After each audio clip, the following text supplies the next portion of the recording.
Талантливый творческий человек, музыкант, художник, писатель, если он действительно по-настоящему талантлив, он обязательно пробьется. Он обязательно получит свое, заслужит и внимание, и достаток, и уважение. Вот ведь многие так думают и говорят. Я не раз слышал эту фразу, и это убеждение так или иначе, иногда невербально, очень часто транслировалось в поле моего зрения. Вот буквально недавно я записал ролик, где говорил о том, что многих гениев за всю историю музыки мы не знаем по тем или иным причинам. Ну, потому что у них в жизни, несмотря на то, что они могли быть действительно очень талантливыми, не образовался ряд необходимых факторов для того, чтобы получить признание и занять свое место в истории вот с точки зрения социума, быть признанными гениями. И вот я почувствовал такую действительно, может быть, невербальную в этот раз реакцию от многих, что ну, как же так, вот если эти люди не получили какого-то такого признания, то наверняка они, ну, все-таки были не очень талантливыми. Наверняка они были недостаточно гениями, а вот настоящий талант, настоящий гений, он так или иначе, он свое получит. Он пробьется так или иначе. И хочу вот с теми, кто так считает, резко не согласиться, потому что это на самом деле действительно не так. Я задумался, почему это не так, в силу каких факторов талантливый человек, особенно в наше время, может не получить того признания, которое он действительно, по факту, имея такую подлинную художественную ценность, заслуживает. Думал и выписал вот себе 6 пунктов. Давайте я их просто перечислю, а вы мне в комментариях потом напишите, согласны вы со мной или нет. Или вы по-прежнему считаете, что талантливый человек, он, несмотря ни на что, все равно свое получит. Первое. Талантливый человек, ну или даже гений, он может очень сильно опередить время. То есть, ну, его искусство, оно может быть попросту непонятым в силу того, что он забежал слишком вперед. Ну, то есть, его искусство, оно действительно будет понятым, скажем, лет через 20-30. А сейчас, вот в том времени, в котором этот человек живет, его искусство просто не понимают, потому что, ну, грубо говоря, мир, он еще не дорос до того, что он делает, до тех творческих актов, которые этот человек продуцирует в мир. Мир не дорос, и мир мыслит на немножечко другой такой вот волне. Конгломерат всех мыслительных таких творческих процессов, он по сравнению с тем, чего достиг этот вот талантливый человек или гений, по сравнению с его творческими актами, он немножечко отстает. И поэтому мир не может его понять, не может его принять. Для мира творчество такого человека, оно является странным и очень часто просто непонятным. И сколько таких примеров есть. Тот же Бах, который был, с одной стороны, немножко устаревшим, а с другой стороны, одновременно и опередил время. И вот если бы не Мендельсон, который позже открыл фигуру Баха, то, возможно, мы знали бы о Бахе не больше, чем знаем, там, скажем, о каком-нибудь Пахельбеле или Фрискобальде или Букстехуде. Ну вот в узкой прослойке музыкантов это имена известные, но согласитесь, имя Иоганна Себастьяна Баха, оно совершенно несопоставимо вот с этими именами. Тоже вот напишите в комментариях имена каких-то композиторов, которых вы знаете, ну или там художников, писателей, которые с вашей точки зрения опередили время и ценность творчества которых признали, ну, спустя какое-то время относительно вот того времени, в котором они творили. Второй момент. У многих творцов, художников может быть очень-очень узкопрофильный талант. Сейчас в современном мире выживают в основном такие вот универсалы, которые, да, могут обладать чем-то узкопрофильным, но одновременно они обладают и комплексом способностей, необходимых именно для выживания в современном мире. То есть склонностью к самопродюсированию, к тому, чтобы как-то вот свое творчество распространять, к тому, чтобы идти на компромисс, выходить из своего вот этого узкопрофильного кокона и как-то откликаться на запросы социума. То есть, например, человек может сочинять какую-то очень тонкую музыку, понятную тоже для узкого достаточно круга ценителей, но в узком круге ценителей мало людей, которые могли бы помочь этому человеку раскрутиться и просто за счет своего творчества как-то выживать. И такой человек, он вынужден, вот, что называется, идти в народ. Ему это иногда противно, неприятно, потому что тут он должен идти на некий компромисс, он должен тратить свое время, не на то, что вот ему действительно хочется, а на то, что нужно социуму, за что социум его поблагодарит и даст ему ресурсы просто, отблагодарит в материальной форме. И вот некоторые из людей талантливых не имеют таких вот дарований и такой склонности, чтобы как-то расширять горизонты собственного творчества и вот как-то воспитывать в себе комплекс навыков, необходимых для выживания.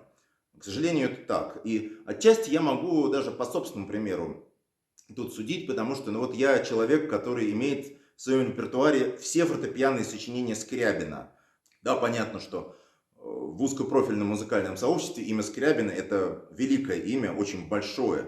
Но по факту вот это мое умение играть все произведения Скрябина, оно не так, чтобы прям очень-очень востребовано. Да? Поэтому если бы можно было себе представить, что я умел играть только все произведения Скрябина, да, наверное, для музыки я был бы ценен как исполнитель такой вот уникальный, который может сыграть не просто все произведения Скрябина, а все произведения Скрябина, скажем, за одни сутки. Но по факту это такой очень узкий навык, который для современного мира, он малозначителен с точки зрения того, чтобы вот поощрить такого человека и дать ему возможность для длительного выживания. Не могу про себя сказать, что я исключительно вот скребенист и совсем ни капельки не универсал. На самом деле у меня достаточно широкий репертуар, но даже и мне иногда приходится выходить из такого комфортного для себя художественного кокона, такого мирка, в котором мне уютно, в котором мне хочется находиться. Выходить из него и как-то реагировать на запросы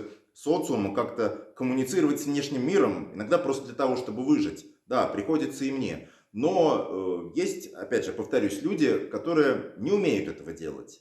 И они действительно могут представлять огромную ценность для искусства, для того искусства, которым они занимаются. Но в силу своей такой вот интровертности они не попадают в обойму тех, кто получает признание.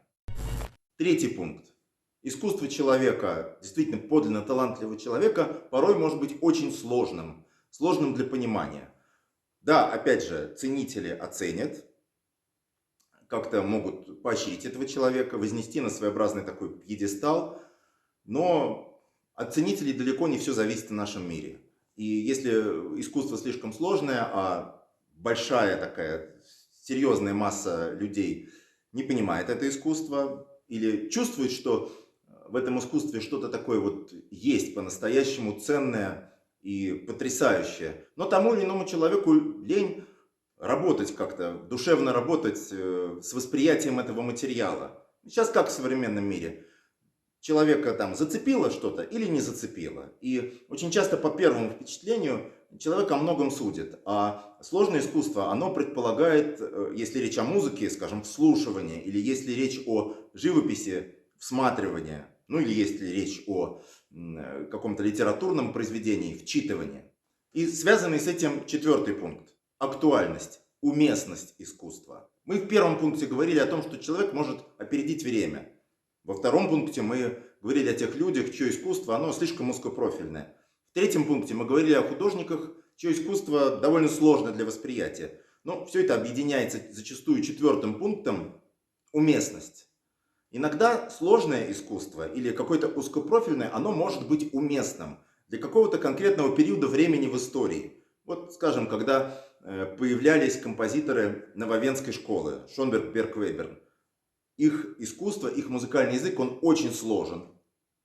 Они были очень узкопрофильными, и они во многом опередили время. То есть соответствовали всем трем пунктам. Но для того времени, для начала 20 века, они были актуальны, они были уместны, говоря современным языком, они были в тренде. И можно так себе вот представить, что и в наше время существуют какие-то художники, которые обладают прекрасными такими творческими качествами и создают что-то гениальное. Но относительно нашего исторического периода их творения, они могут быть неактуальны и неуместны. И просто на этих людей никто может не обратить внимания, потому что скажут, что сейчас это так не пишут, сейчас так не сочиняют, сейчас это не модно, сейчас это не нужно, сейчас это неинтересно. Ну и в общем много других подобных вариантов такого суждения мы можем встретить относительно тех или иных действительно талантливых художников, которые просто не попали в тренд, не попали в свое время.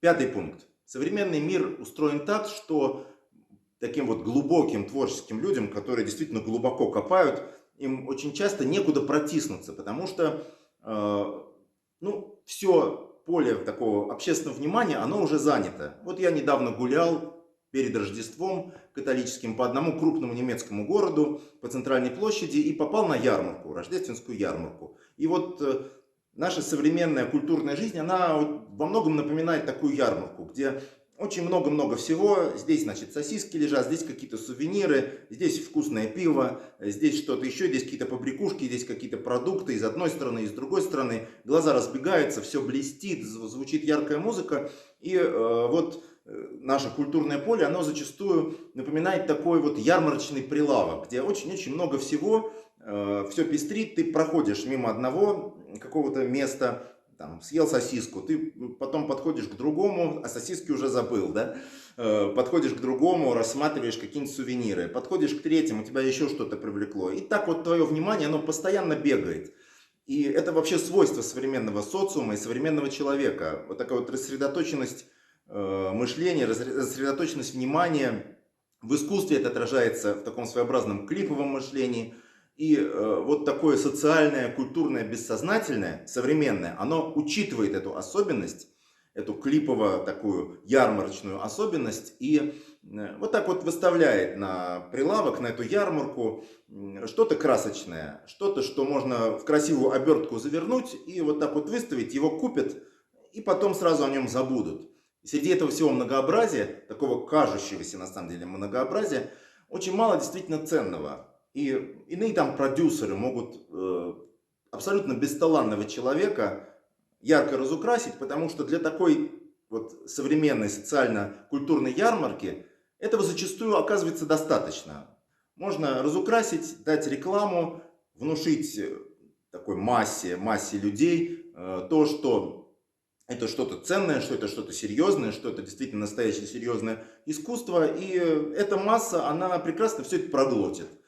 И в этой всей атмосфере для действительно творческого, глубокого человека, который, повторюсь, глубоко, по-настоящему глубоко копает, для него очень часто на такой ярмарке просто не место. Ему не протиснуться сквозь эти прилавки, и даже если он где-то протиснется, встанет так сбоку где-нибудь, то мимо него вот эта масса, она будет проходить, его не замечая. В общем, это был 5-й пункт. И дальше 6-й, последний пункт, он вытекает из 5-го.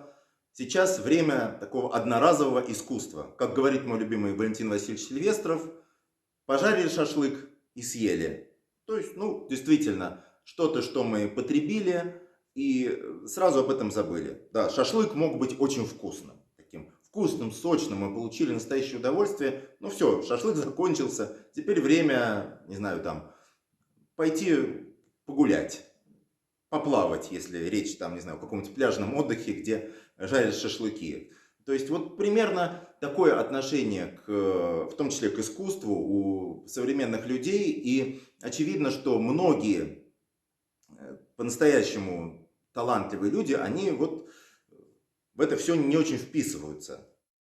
В общем, это был последний 6-й пункт. Ну и теперь вернемся к тем людям, которые утверждают, что тем не менее талант пробьется сам, так или иначе его оценят. Если вы все еще так думаете, обязательно напишите в комментариях.